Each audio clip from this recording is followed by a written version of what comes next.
तीन भुवन में सार वीतराग विज्ञानता, शिव स्वरूप शिवकार, नमः त्रयोग संहारिके। आज चौथी ढाल प्रारंभ हो रही है, जिसमें पहले जो है दोहा है, फिर बाद में रोला छंद है। इसमें सम्यक ज्ञान का और देश चारित्र का वर्णन किया है। वैसे सम्यक ज्ञान के बाद में अमृतचंद जी ने बताया कि श्रवण के चारित्र का वर्णन करना चाहिए, उसके बाद में श्रावक का चारित्र का वर्णन करना चाहिए, क्योंकि जिसके लिए यदि महंगी चीज़ दिखाई जाएगी, बड़ी चीज़ दिखाई जाएगी, तो उसके बाद में वो उसको ले सकता है, और कोई सस्ती चीज़ दिखा दे उसी को लेकर के वो संतुष्ट हो सकता है। इसलिए उसके लिए पहले श्रवण का चारित्र दिखाना चाहिए। लेकिन फिर भी यहाँ पर जैसा दिया है अपन वैसा पढ़ेंगे। सम्यक श्रद्धाधारि पुनि सेवहु सम्यच ज्ञान, स्वपर अर्थ बहु धर्म जुत, जो प्रगटावन भान।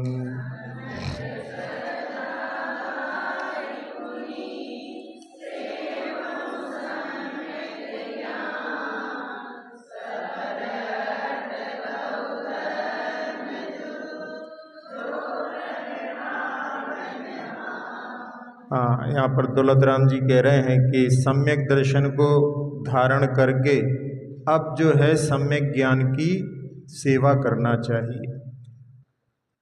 अमृतचंद जी ने भी कि दोनों का जो है स्वरूप बता करके दोनों की अलग अलग जो है वहाँ पर सेवन करने के लिए उन्होंने भी कहा है। और जो सम्यक ज्ञान है वो स्वपर अर्थ बहुत धर्म युत, जो प्रगटावन भान, वो अपने आप को और पर पदार्थों को ज्ञान कराने वाला है, और सूर्य के समान उसके लिए उपमा दी। जैसे सूर्य स्वपर प्रकाशी होता है, ऐसे ज्ञान भी स्वपर प्रकाशी होता है। तो उस सम्यक ज्ञान के लिए प्राप्त करने के लिए पहले जब सम्यक दर्शन होता है तभी वो ज्ञान सम्यक ज्ञान कहलाता है। उस बात के लिए आगे कह रहे हैं, सम्यक साथई ज्ञान होए पे भिन्न आराधो, लक्षण श्रद्धा जान दुहु में भेद अबाधो, सम्यक कारण जान ज्ञान कारज है सोई, युग पद होते हूँ प्रकाश दीपक ते होई।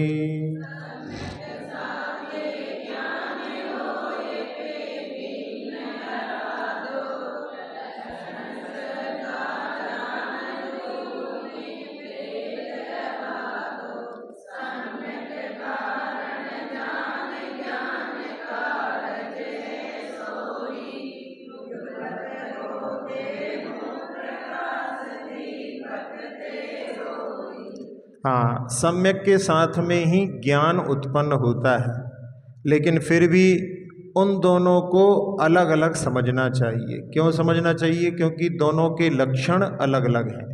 एक में श्रद्धान है और एक में जानना है। तो इसलिए दोनों में यहाँ पर जो भेद है वो अबाधित है, यानी उसमें कोई भी बाधा नहीं है। दोनों चीज़ें अलग अलग हैं। अब इसमें सम्यक जो दर्शन है वो कारण है, यानी सम्यक दर्शन होता है तो वो ज्ञान सम्यक ज्ञान कहलाने लगता है। इसलिए सम्यक दर्शन जो है उसमें कारण जानो और ज्ञान कार्य है। अब इसमें उदाहरण देते हुए कह रहे हैं कि जैसे जब दीपक को जलाया जाता है तो उसके प्रकाश उत्पन्न होता है, तो वहाँ पर दोनों एक साथ, यानी दीपक को जलाया उसी समय प्रकाश हो गया, लेकिन दीपक का जलाना वहाँ पर पहले होगा, उसके बाद में जो है उससे प्रकाश उत्पन्न होगा। तो उस प्रकार से भले ही एक साथ में दिखाई देता है, लेकिन वहाँ पर कार्य और कारण की व्यवस्था है। तो सम्यक दर्शन जो है वो कारण है और ज्ञान कारण है। ऐसे ही दीपक का प्रज्वलन करना ये जो है कारण है और प्रकाश होना ये कार्य है। तो इस प्रकार से ज्ञान जो होता है, वैसे तो ज्ञान है, लेकिन वो ज्ञान जब तक सम्यक दर्शन नहीं होता मिथ्या कहलाता है। जैसे ही सम्यक दर्शन होता है तो वो ज्ञान समीचीन संज्ञा को प्राप्त हो जाता है। तो उसमें यहाँ पर कार्य कारण की व्यवस्था के माध्यम से उसको समझाया है। अब सम्यक ज्ञान के लिए विशेष रूप से समझाने के लिए आगे कह रहे हैं, उनके भेदों को बतलाते हुए, तास भेद दो हैं परोक्ष परतक्ष तिन माही, मति शुद्ध दोय परोक्ष अक्ष मन तै उपजाही। अवधि ज्ञान मन पर जय दो हैं देश प्रत्यक्षा, द्रव्य क्षेत्र परिमाण लिए जाने जिय शिक्षा।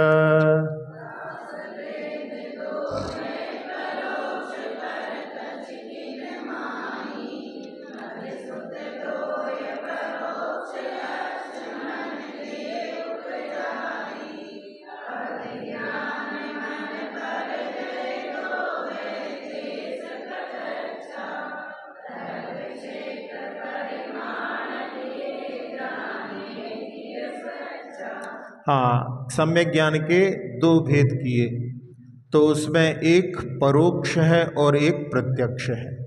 तो परोक्ष जिसमें इंद्रिय आदि की आवश्यकता पड़ती है वो परोक्ष कहलाता है, और जो प्रत्यक्ष है जो सीधा आत्मा से उत्पन्न होता है तो वो प्रत्यक्ष कहलाता है। अब इसमें परोक्ष के लिए जैसे तत्वार सूत्र में भी वहाँ पर भेद किए हैं, उसी प्रकार से यहाँ बतलाए हैं कि मति और शुद्ध ज्ञान दोनों ज्ञान ये परोक्ष ज्ञान है, अक्ष यानी इंद्रिय और मन से उत्पन्न होते हैं। अब इनमें मति ज्ञान जो होता है वो अपन इंद्रिय और मन के सहायता से, जैसे आप लोग शब्द सुन रहे हैं तो कान में जो शब्द पढ़ रहे हैं वो मति ज्ञान है। फिर उसमें अपन अर्थ से अर्थांतर की ओर दृष्टि ले जाते हैं तो वो जो है शुद्ध ज्ञान होता है। जैसे आप लोग सुबह सुबह उठ करके दरवाज़ा खोला, बाहर पानी पड़ा हुआ था, तो उस पानी को देख करके वो देखा जो पानी अपन ने अपनी आँखों से, वो हो गया मति ज्ञान। और उसके बाद में वो पानी बरसात का है कि ऊपर की टंकी से लीकेज हुआ है, इस प्रकार से जो है अपन उस अर्थ से अर्थांतर की ओर जाते हैं, वो शुद्ध ज्ञान कहलाता है। तो इस प्रकार से मति ज्ञान शुद्ध ज्ञान जो है ये दोनों परोक्ष हैं, क्योंकि इसमें इंद्रिय आदि की आवश्यकता लगती है। और आगे के जो ज्ञान है जिसमें प्रत्यक्ष कहा, उस प्रत्यक्ष के भी यहाँ पर भेद किए उन्होंने। एक देश प्रत्यक्ष यानी सीमा में जानता है, और जिसके लिए कोई सीमा नहीं रहती है उसके लिए आगे बतलाएंगे। तो यहाँ पर अवधि ज्ञान और मनःपर्य ज्ञान ये जो हैं देश प्रत्यक्ष कहलाते हैं। तो इसमें द्रव्य क्षेत्र का जो है सीमा रहती है। जो मनःपर्य ज्ञान होता है उसमें वो जो एक ऋजुमति होता है वो 2-3 भव से लेकर के 7-8 भव तक जानने में समर्थ होता है, और जो विपुलमति रहता है वो 7-8 भव से असंख्यात भवों तक जानने में समर्थ होता है। क्षेत्र की अपेक्षा से 2-3 कोस से 8-9 योजन तक जानने में समर्थ होता है ऋजुमति, और विपुलमति जो है 8-9 योजन से लेकर के वहाँ पर जो मनुष्य लोक है 45 लाख योजन तक जानने में समर्थ होता है। तो उसकी सीमा उतनी है, 45 लाख योजन से वो ज़्यादा नहीं जान सकता। अवधि ज्ञान का क्षेत्र ज़्यादा होता है, अवधि ज्ञान पूरे लोक को भी जान सकता है, लेकिन केवल ज्ञान की अपेक्षा से उसकी जो केवल ज्ञान तो आलोक को भी जानता है, आलोक को जानने में अवधि ज्ञान समर्थ नहीं होता। तो इस प्रकार से इनकी जो है सीमा है, तो इसलिए इनको देश प्रत्यक्ष, देश का अर्थ यानी एक सीमा में प्रत्यक्ष रूप से जानते हैं। तो ये इनको जितने इनका क्षेत्र होता है उसमें ये प्रत्यक्ष जानते हैं। जैसे नारकियों को जानने के लिए देवों के पास में सामर्थ्य होती है, सौधर्म ऐशान के जो देव हैं वो पहले नरक तक जानने में समर्थ होते हैं, तो उनको पहले नरक तक का बिल्कुल स्पष्ट दिखाई देता है, और उसके आगे का जो भी है वहाँ पर वो जो है उनके लिए अंधेरा अंधेरा रहता है। तो जहाँ तक वो जानते हैं वहाँ तक वो स्पष्ट जानते हैं। तो ऐसा जो ज्ञान होता है वो अवधि ज्ञान और मनःपरे ज्ञान, ये देश प्रत्यक्ष कहलाता है। अब इनमें 5 ज्ञानों में वैसे अभी जो है सकल प्रत्यक्ष के लिए आगे आएगा, लेकिन थोड़ा सा और अपन इसके लिए जान लें कि जहाँ आलाप पद्धति में 4 ज्ञान को जो अपन ने अभी पढ़े हैं उनको सविकल्प कहा। सविकल्प यानी इनमें अपने लिए अपने पुरुषार्थ को लगाना पड़ता है, जानने के लिए प्रयास करना पड़ता है। और केवल ज्ञान जो है वो निर्विकल्प है, यानी उसमें पुरुषार्थ नहीं करना पड़ता, अपने आप सारे ज्ञेय पदार्थ आकर के उसमें झलकते हैं। तो ये इस प्रकार से भेद करते हैं। और दूसरे प्रकार से जो 5 ज्ञानों में से 4 ज्ञान तो ऐसे हैं कि जो केवल स्वयं जानते हैं, दूसरे को बताने में समर्थ नहीं होते, लेकिन शुद्ध ज्ञान ऐसा है जो स्वयं जानता भी है और दूसरों को बतलाता भी है। तो ऐसे भेद भी अपन इसके साथ साथ में देख सकते हैं। अब केवल ज्ञान के बारे में बतला रहे हैं। सकल द्रव्य के गुण अनंत पर जाए अनंता, जाने कई काल प्रगट केवली भगवंता, ज्ञान समान नान जगत में सुख को कारण, इहि परमामृत जन्म जरा मृत रोग निवारण।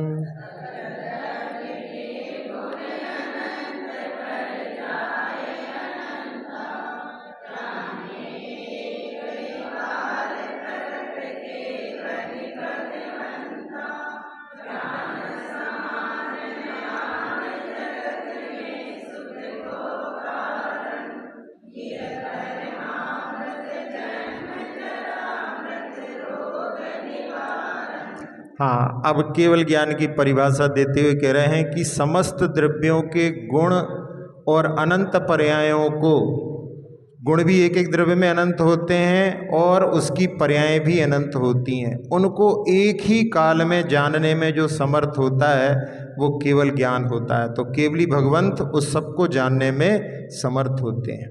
तो यहाँ द्रव्य गुण पर्याय के बारे में भी थोड़ा समझ लें। द्रव्य जो होता है उसी में गुण और पर्याय होती हैं। जैसे कि तत्वार सूत्र का सूत्र आता है, द्रव्याश्रया निर्गुणा गुणा। द्रव्य के आश्रय से गुण रहते हैं, लेकिन एक गुण दूसरे गुण को आश्रय नहीं देता। जैसे आपके सब्जी लाने वाले झोले में सब्जी रखी हुई है, तो सब सब्जी जो है वो झोले के आश्रित है। ऐसा नहीं कि जो है सब्जी एक सब्जी दूसरे के आश्रित है, तो एक को उठाओ तो सारी बाहर आ जाए, ऐसा नहीं होगा। तो उसमें सब जो है झोले के आश्रित हैं। ऐसे ही सारे जो गुण होते हैं वो द्रव्य के आश्रित होते हैं। जैसे ज्ञान दर्शन गुण हैं, तो ज्ञान गुण और दर्शन गुण ये दोनों जो हैं आत्मा के आश्रित हैं। यानी ज्ञान गुण दर्शन को जो है आश्रय नहीं देता, दर्शन गुण ज्ञान को आश्रय नहीं देता। तो इस प्रकार से द्रव्य के आश्रय से रहते हैं और एक द्रव्य दूसरे द्रव्य को आश्रय नहीं देता, और ये हमेशा गुण हमेशा पाए जाते हैं। अब पर्याय जो होती है वो तात्कालिक होती है, और उसमें परिवर्तन जो होता है, गुणों में परिवर्तन, उसी से पर्याय बनती है। जैसे आम है, कच्चा आम है तो वो हरा है, अब वो ही जो है परिवर्तित होकर के पीला हो गया। तो उसमें क्या हुआ, उसके जो वर्ण गुण की पर्याय पहले जो है हरे रूप में थी, अब वो पीले रूप में हो गई, तो वो उस गुण में ही परिवर्तन होता है। इसी प्रकार से पहले स्पर्श जो था कड़क था, अब वो नरम हो गया। उसकी पहले जो गंध थी, पहले जो है गंध उसमें खट्टापन था, अब जो है उसकी गंध जो है उसमें मिठास, गंध से ही पता पड़ जाता है कि आम पका कि नहीं पका, तो ये हो गया। इस प्रकार से अब कौन कौन से हो गए, स्पर्श रस तो रस में भी पहले खट्टापन था और मीठापन आ गया। तो ऐसे प्रकार से चारों गुणों में उसमें जो परिवर्तन होता है वो जिस समय में एक समय में जो तात्कालिक पर्याय रहती है वो पर्याय कहलाती है, और गुणों में जो परिवर्तन होता है उसी से पर्याय बनती है। तो गुण दो जो हैं हमेशा पाए जाते हैं। स्पर्श गुण द्रव्य में कभी भी छूटेगा नहीं, लेकिन उसकी पर्याय में परिवर्तन हो सकता है। तो इस प्रकार से समस्त द्रव्यों के समस्त पर्यायों को केवल ज्ञान के माध्यम से एक समय में केवली भगवान जानने में समर्थ होते हैं। अब आपसे प्रश्न करें कि सबसे पहले मोक्ष कौन गया है? इस काल की अपेक्षा से नहीं पूछ रहे हम, तो ये पूछ रहे हैं इस संसार में सबसे पहले मोक्ष कौन गया है?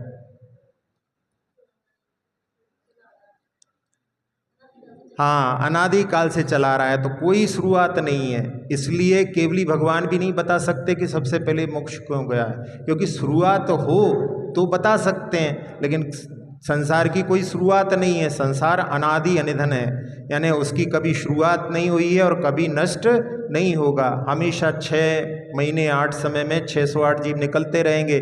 तो कोई सबसे पहले मोक्ष गया है? जब कोई गया ही नहीं है तो जो चीज़ नहीं है उसको केवली भी कैसे बतला सकते हैं? जो है उसी को बतला सकते हैं। तो ये इस प्रकार से भगवान जो जानते हैं वो सब कुछ जानते हैं, लेकिन सब कुछ किसको जानते हैं? जो है उसको जानते हैं, जो नहीं है उसको नहीं जानते। तो ऐसा जो है जो केवल ज्ञान होता है, केवल ज्ञान की परिभाषा यहाँ पर बतलाई। अब इसके बाद में कह रहे हैं कि ज्ञान के समान जगत में सुख का दूसरा कोई कारण नहीं है। अज्ञान के कारण में ही लोग दुखी होते हैं। जो आप लोग टीवी पर सीरियल भी देखते होंगे, कभी फिल्म भी देखते होंगे, तो उसमें वहाँ पर जब एंड करते हैं जिसमें चलता रहता है अब अगली बार देखिए, ऐसा करके छोड़ देते हैं। अब उसमें उनमें लगा रहता है अब क्या होगा क्या होगा। अब वो जब सीरियल आता रहता है उस समय में यदि कोई किसी कार्यक्रम में व्यस्त हो तो उसको मन में लगा रहता है अरे यार वो क्या चल रहा होगा, क्या हुआ होगा, ऐसा करके। तो उसमें जो है उसके लिए वहाँ पर आकुलता बनी रहती है। तो यहाँ पर जो है जब ज्ञान हो जाता है तब उस समय में सब जो है आकुलताएं दूर हो जाती हैं। इसलिए यहाँ पर कहा कि ज्ञान के समान जगत में सुख का कोई दूसरा कारण नहीं है। और यहाँ समीचीन ज्ञान की बात चल रही है, तो जो सम्यक ज्ञान है वो समस्त जो है मिथ्या जो बातें हैं उन सबको दूर करने वाले हैं। तो वो जो है उसके समान जगत में कोई दूसरा सुख का कारण नहीं है। और यहाँ पर कह रहे हैं कि इहि परमामृत जन्म जरा मृत रोग निवारण, ये परम अमृत है। देवलोग जिसका पान करते हैं वो तो सामान्य अमृत होता है, लेकिन जिनवाणी जो है वो परम अमृत है, क्योंकि इसके पान करने से जन्म जरा मृत्यु रूपी रोग का निवारण होता है। वैसे और विशेष रूप से देखा जाए तो मति ज्ञान और शुद्ध ज्ञान तो परंपरा से मुक्ति के लिए कारण होते हैं। इस समय में भी मति ज्ञान शुद्ध ज्ञान तो है, अवधि ज्ञान मनः पर्याय ज्ञान केवल ज्ञान नहीं है। तो वो मति ज्ञान शुद्ध ज्ञान जो है साक्षात अभी जन्म जरा मृत्यु को नष्ट करने वाले नहीं है। लेकिन जो परमावधि अवधि ज्ञान में भी 3 भेद होते हैं कि देशावधि होता है, तो देशावधि तो चारों गतियों में होता है। परमावधि और सर्वावधि ये तद्भवगामी मोक्ष के तद्भव मोक्षगामी जीव के लिए होते हैं। तो उनके लिए ये जो है वहाँ पर परमामृत के रूप में देखा जाएगा। इसी प्रकार से ऋजुमति जो है वो तो प्रतिपाती भी होता है, नीचे भी आ सकते हैं, लेकिन विपुलमति मनः प्रज्ञान तद्भव मोक्षगामी के लिए होता है। तो वो भी वहाँ पर जो परमामृत के रूप में अपन देख सकते हैं। और साथ ही साथ में केवल ज्ञान तो साक्षात मुक्ति को दिलाने वाला ही है, तो इस प्रकार से भी अपन इसको देख सकते हैं। लेकिन परंपरा से जो है मति ज्ञान शुद्ध ज्ञान भी जो मुक्ति को प्राप्त कराने वाले हैं और जन्म जरा मृत्यु की रूपी रोग को हरने वाले हैं। अब केवल ज्ञान की यहाँ जहाँ परिभाषा बतलाई है वहाँ पर ये कहा कि समस्त द्रव्य गुण पर्याय को केवल ज्ञान अपना विषय बनाता है। ये जिन पदार्थों की अपेक्षा से इस केवल ज्ञान की महिमा को बतला रहे। वास्तव में केवल ज्ञान तो असीमित है, यानी उसकी कोई सीमा नहीं है। विशापहार स्तोत्र महाकवि धनंजय का लिखा हुआ है, उसमें उन्होंने एक काव्य में बतलाया कि 3 लोक होते हैं और 3 काल होते हैं। केवल ज्ञान तीनों लोक और तीनों काल को जानने में समर्थ है। फिर बाद में वो कह रहे हैं यदि ऐसे और लोग भी होते और काल भी होते तो केवल ज्ञान उनको भी अपना विषय बना लेता। तो केवल ज्ञान की सीमा ज्ञेय से नहीं है, ज्ञेय जितने हैं उनको तो सब वो व्याप्त कर ही लेता है, यदि और भी ज्ञेय होते तो उनको भी वो व्याप्त कर लेता। तो केवल ज्ञान में जैसे आकाश में एक नक्षत्र छोटी सी जगह में रहता है, तो केवल ज्ञान इतना है, आकाश को जानने की सामर्थ्य किस वाला केवल ज्ञान है और एक छोटे से नक्षत्र के समान में ज्ञेय पदार्थ या लोक के समान है।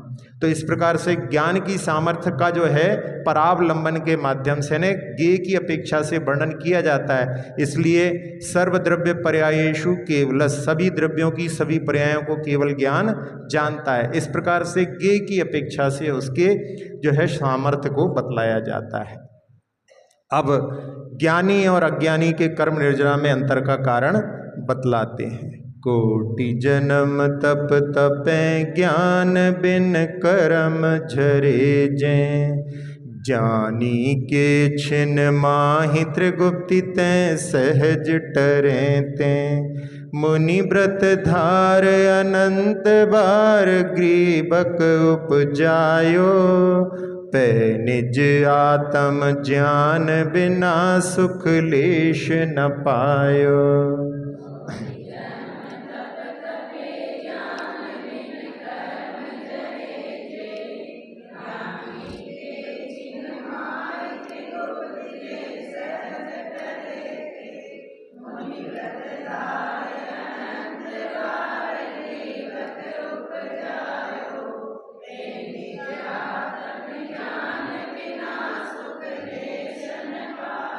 हाँ, यहाँ पर कह रहे हैं कि करोड़ों जन्म में तप करने पर ज्ञान के बिना जो कर्मों की निर्जरा होती है, वो ज्ञानी के क्षण भर में तीनों गुप्तियों से युक्त होने पर, यानी शुक्ल ध्यान में जब लीनता को प्राप्त करते हैं मुनिराज, उनके लिए होती है। कई बार लोग जो है ज्ञानी शब्द दिया है तो उससे ऐसा समझते हैं कि जैसे कि जो है चौथे गुणस्थानवर्ती असंयत सम्यक दृष्टि भी इस निर्जरा को करने में समर्थ हो सकता है।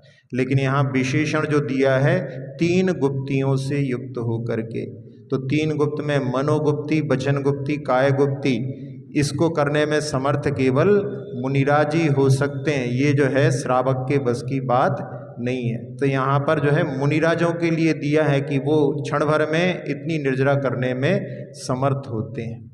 अब ये इसके बाद में जहाँ दिया है कि बिना आत्मज्ञान के अनंतों बार जो है मुनिव्रत को धारण करके ग्रेवक में भी उत्पन्न हुआ, तो वैसे बतलाया जाता है आगम में कि ज़्यादा से ज़्यादा 32 बार जो है मुनिपद को धारण करते हैं, उसमें 32 बार के बाद में फिर मुनिपद को धारण नहीं करते, मुक्ति अवश्य हो जाती है। और इसमें जो वर्णन है जो अभव्य की अपेक्षा से ही देखा जाएगा। और इसमें यहाँ पर जो है इस बात को कह कर के एक प्रकार से अपने आप को जो श्रावक है वो समझे कि मतलब कई बार मुनिपद व्रत को धारण करने के बाद में ग्रेवक उत्पन्न हो गए, तो उसमें उससे यदि ये मुनि व्रत को इतने बार धारण किया है तो श्रावक के व्रतों को तो कितनी बार धारण किया होगा और सम्यक दर्शन को भी कितनी बार प्राप्त किया होगा। ये इसके साथ में अपने लिए देखना चाहिए, क्योंकि आगम में वर्णन आता है कि असंख्यात बार श्रावक के व्रतों को जीव धारण कर सकता है और असंख्यात बार ही जो है सम्यक दर्शन को भी प्राप्त कर सकता है। तो इस प्रकार से यहाँ पर मुख्यतः से जहाँ अपने आत्मज्ञान के लिए बात कही गई है उसकी दृष्टि से अपेक्षा से यहाँ पर वर्णन दिया है। वैसे इसमें जो है यहाँ प्रसंग जो है यहाँ जिस बात के लिए कहा जा रहा है वो समीचीन नहीं है, ऐसा भी कई लोग कहते हैं। तो यहाँ चूँकि विद्वान हैं स्खलन होना संभव है, तो ये रचना में इस प्रकार से जो सुनने में आया था कि यहाँ पर जो है पंडित दौलत राम जी का स्खलन हुआ है। अक्षर पद मात्रा से दूषित वचन अगर मामहीन रहे और प्रमाद कषाय के वश में सम्यक अर्थ विलीन किए, जिन वाणी माता मेरी उन सब त्रुटियों को क्षमा करें। दे आशीष शीघ्र हम सबको केवल लब्धि रमा मिले। प्राप्त हमें हो बोधि समाधि परिणामों की शुद्धि हो। निज आत्म उपलब्ध हमें हो। सुख की सिद्धि हो। चिंतित वस्तु दात्री माता चिंतामणि उपमा भाती। करूं वंदना पूर्ण विनय से चरण रखूं मैं ये पाती। कर जिन वाणी स्तुति तन की ममता टार। महामंत्र का जाप अब सभी जपें नव बार।